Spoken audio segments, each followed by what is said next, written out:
Hello guys, it's me Azmir, welcome to my another blog video. Guys আশা করি সবাই ভালো আছেন, আমি অনেক ভালো আছি। আর আমি এখন আছি দিয়াবাড়ির ঘাটে। আজকে দিয়াবাড়ির ঘাটে কি আছে যেদিন সবকিছু আপনাদের সাথে শেয়ার করার চেষ্টা করবো। তো এই যে প্রথমে সিঁড়িতে নামতে হবে। আর গাইস আজকে যাইতেছি মানে কাউন্ডা নদীর ওই পারে দেখার জন্য আর কি। কাউন্ডা জায়গাটা নাকি মিরপুরের ভিতরে অনেক সুন্দর একটা জায়গা।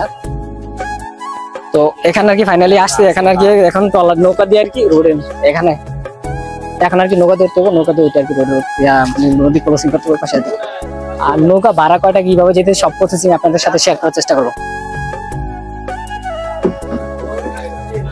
আর এই যে ঘাটটার কথা যদি আমি এক কথা বলি, যে এটা আগে এখানে কিন্তু ঘাটে আপনার নিত টোল নিত, সেটা আর কি এখন আর কি বন্ধ করেছে বর্তমানে। তো এই জিনিসটা খুব ভালো করছে। ও এখান থেকে ভাড়া বা কত দূরে পারে? জনপ্রতি 5 টাকা করে ভাড়া। জনপ্রতি 5 টাকা করে ভাড়া, মানে 5 জন 5 টাকা না, একজন 5 টাকা? একজন 5 টাকা। তো গ্যাস মানে নদীর এপার থেকে এপার ক্রসিং করতে গেলে সেই ক্ষেত্রে জনপ্রতি ভাড়া গুনতে হবে আপনাদের মানে 5 টাকা 5 টাকা। এই নদীটা দিয়ে মানে লঞ্চ স্টিমার সবই কম বেশি আর কি যায়, যাওয়া আসা করে সবসময় আর কি। আসলে একা আসি নাই, এই যে অনেকেই আসছে সবাই মিলে। আর এটা দিয়ে এখান থেকে যে ট্রলার গুলো দেখতেছেন না, যে সুন্দর সুন্দর সারি সারি ভাবে দাঁড়িয়ে আছে যে ট্রলার গুলো, এই ট্রলার গুলো দিয়ে আর কি এখান থেকে গোলাপ বাগান কিংবা সাদুল্লাহপুর যেটা বলে থাকে আর কি, ওখানে আর কি যাওয়া যায়।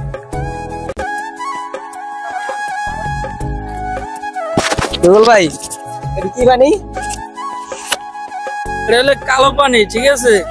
যাত্রী যারা উঠছেন 20 টাকা করে ভাড়া। 20 টাকা করে ভাড়া।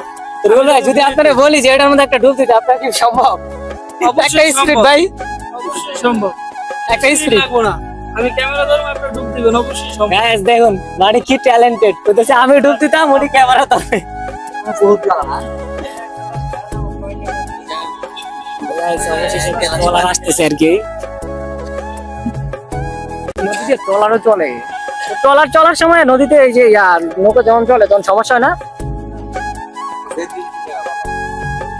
ভালো লাগতেছে অনেক। ট্রলার গেলে যখন একটা নদীতে একটা ঢেউ থাকে, অনেকটা সমস্যার সম্মুখীন হইতে হয়। মানে ছোট ছোট নৌকা, যে নৌকাগুলো যদি আপনাদেরকে দেখে একদম ছোট ছোট ডিঙি নৌকা,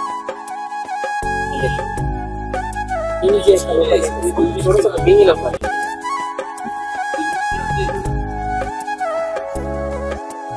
আর এই যে ট্রলার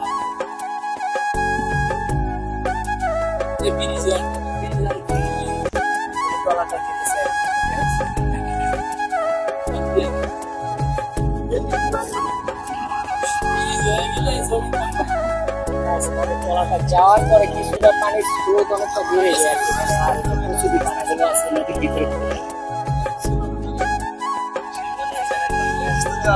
যাওয়ার পরে আর কি যে একটা পানির স্রোত, ছোট ছোট পানি অনেকটা বেড়ে যায়।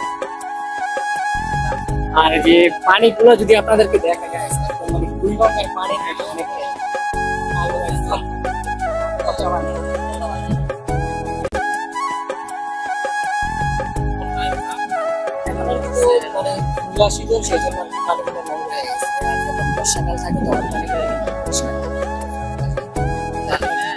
উপযোগী নাই।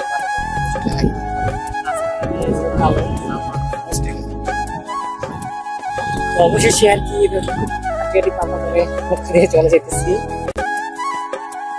প্রায় 4 মিনিটের মতো হয়ে গেছে। দেখা যাক আসলে গাড়ি যেতে আমাদের কত মিনিট সময় লাগে। অনেকটাই কাছাকাছি চলে আসছি, 70% চলে আসছি। ওটা কি টার্মিনাল হয় না মনে হয়? নৌকা ঘাট দেয় টার্মিনালে। গাইস নৌকা ঘাট দেয়? আমার জানা মতে তো টার্মিনালে সবসময় আপনার লঞ্চ স্টিমার ঘাট দেয়, আমি বলতেছি নৌকা ঘাট দেয়। না, আমি তো নৌকাই ঘাট দাও, আপনি দেখেন। আর এই যে অনেকগুলো নৌকা এক সারিতে সারিতে। অবশেষে গাইস দেখা যাক আর কত মিনিট লাগে আমাদের ঘাটে যাইতে। কিছুক্ষণ লাগবে আর কি, 5 মিনিট হয়ে গেছে, আর লাগবে 2 মিনিট। জাস্ট 7 মিনিট লাগছে আমাদের পুরো ওই ওপার থেকে নদীর ওপারে ঘাটে আসতে আর কি। 7 মিনিট লাগছে।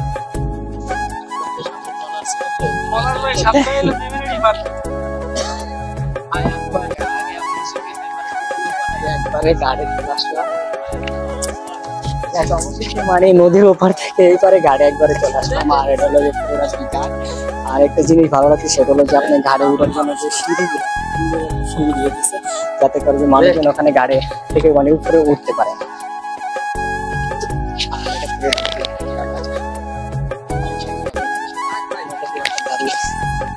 যাত্রী জন্য অসুবিধা করতেছে।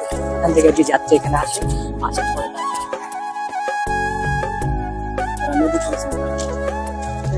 এই নদীর এপার থেকে ওই পার যাওয়ার জন্য, যাতায়াত করার জন্য যানবাহন হিসাবে সেটা হলো যে নৌকা, কোনো বিকল্প পথ নেই এখানে, মানে নদীর ওপার থেকে একবারে আসার জন্য যানবাহনের ক্ষেত্রে একটাই মানুষের, সেটা হলো যে আপনার নৌকা।